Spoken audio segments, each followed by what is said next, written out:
Good morning. I'm pleased to be here at the Future Skills Conference organised by colleagues at City UK and the Financial Services Skills Commission. So I know it's nearly Easter, but I don't know how many of you watch what I call a typical Hallmark Christmas movie. Anyone? No, right. So at the risk of spoiling the plot, these often follow a very similar pattern. So an American woman with a thriving career in the big city goes home for Christmas. There she helps save a struggling business, reviving the local community in the process. Invariably, she falls in love with a local widower with a cute dog. After a minor existential crisis, she quits her big city financial services / marketing job, reskills as a baker / something similar, stays and lives happily ever after. Now, there is a running joke on the internet about a reverse Hallmark movie where our heroine ditches her hometown and her plaid-clad man for an exciting career in the big city. So I'd like to propose a third option, a UK version if you would like. So in this version, our heroine gets to enjoy life outside of London and a thriving career in the financial services sector. Burly man optional, obviously. As the City UK's report on enabling growth across the UK pointed out, some 2.2 million people work in financial services and related professional services across the UK. Now, around 2/3 are based outside of London, with clusters in cities such as Birmingham, Edinburgh, Leeds, Manchester and Bristol. Between 2010 and 2020, employment in the sector grew by 12.5%, with the highest rate of growth in the North West, followed by Northern Ireland and then London. But we still have further to go to get our Hallmark movie unlocking talent across all of the UK. That is one piece of the puzzle on how we attract the right talent to financial services. The Financial Services Skills Commission highlights that the demand for highly skilled talent, which currently sits at 73% of roles in the sector, up from 52% 20 years ago, will continue to grow. It begs the question as to what the talent actually looks like. So one of my first jobs, and I appreciate this ages me, was in a record shop, so I know a thing or two about broken records. That being said, I find good ideas should be repeated loudly and often to make sure as many people as possible hear them. It's even better when you get the opportunity to lead by example. So since the pandemic, we at the FCA have more than doubled our presence in Edinburgh to around about 250 colleagues. In 2022, we opened our office in Leeds, and we now have nearly 200 colleagues based there. We also have a presence in Cardiff and in Belfast. Our aim with doing this is to tap into skills in markets outside of London to better reflect the demographic firms nationwide. For example, 2 in 3 firms in our early and high growth oversight function are actually based outside of London. Importantly, it helps us to better reflect the demographic of consumers as well. So this is important when you look at the work we've done in recent years, whether that's on vulnerability or the consumer duty. As these policies highlight, we see good outcomes for consumers and firms as inextricably linked. It matters to firms as much as it does to us. It is what we call outcomes-based regulation. So in order to get to those outcomes, it's critical to understand the client persona and journey. The FSSC has highlighted behaviours such as empathy as important in supporting consumer needs, and it's prioritised in its future skills framework. You need to be able to stand in their shoes as an advocate. This has always been important, but even more so now. Recruiting people from different backgrounds helps to ensure there is diversity of thought, as long as you make sure their voices are heard, because inclusion matters. And it's why we've helped the FSSC launch its Inclusion Measurement Guide. An inclusive culture is one where colleagues feel safe to speak up and to challenge. In this environment, colleagues are also more innovative and creative and able to perform at their best. It improves job satisfaction, retention, and ultimately outcomes. It's an area of focus for us, and we were pleased last year to reach gender parity in our own senior leadership team. We've seen both commitment and passion from firms in relation to D&I, with thoughtful initiatives underway. However, we've also noticed in our multi-firm work that firms lacked a clear articulation of purpose and actions orientated to achieving those goals. This becomes more stark if we, as an example, look at the decline in the share of women employed in the industry from 51% to 43% in the last 20 years. Bearing in mind, this has happened while employment in the sector has expanded. Now, it's partly attributed to a reduction in medium and lower skilled roles in which women were more highly represented, and an increase in those sort of tech roles. With the demand for technical capabilities only set to grow, what can the industry do to encourage more women into tech?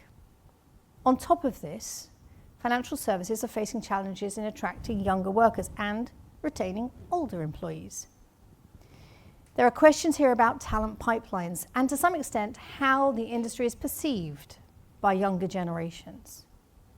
So whereas people from lower socioeconomic backgrounds take on average 15% longer to progress from middle to senior roles compared with peers from higher social economic backgrounds, some progress has been made.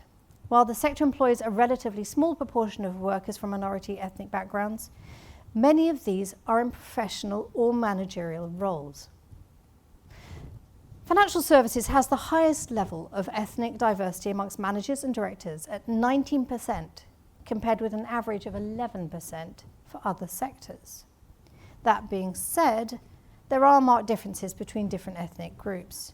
So last year, we proposed flexible minimum standards to raise the bar on D&I. We are grateful for all the feedback, and we're now considering the responses and will report back later this year.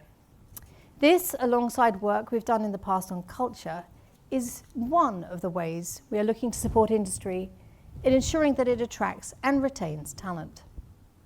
Our view is that it makes good business sense and improves the competitiveness of firms and, by extension, the UK economy.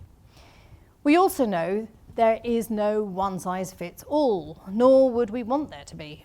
Different firms find different ways to succeed. But the common denominator is a strong and healthy culture. Focusing on outcomes ensures greater flexibility for firms with fewer rules and lower barriers to entry. In that way, it helps to future-proof regulation. Our primary objectives are complemented by our secondary objective on international competitiveness and growth. And all of these are intended to support the UK economy. The world around us is changing rapidly, and we've seen that in the last few years, first with the invasion of the Ukraine by Russia and its impact on markets, but also with the collapse of Silicon Valley Bank, which happened overnight. Both events required us to react quickly. So in the absence of a crystal ball, the second best option is building an agile workforce with the right capabilities, including behaviours.